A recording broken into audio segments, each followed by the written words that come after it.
الكرة الآن على الجهة اليمين، انطلاقة إلى عرضية ومحاولة خطيرة. المنتخب البحريني ينجح مرة أخرى في إضافة ثاني أهدافه في شوط المباراة الأول. مادي حميدان يتوج للمنتخب البحريني أفضليته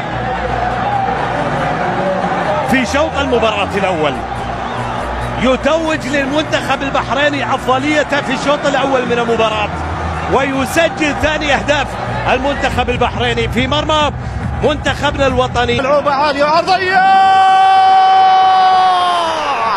بحريني، الأحمر البحريني يتقدم بأول أهداف المباراة. ما تغلبونه وما تزعلونه ولازم تدلعونه.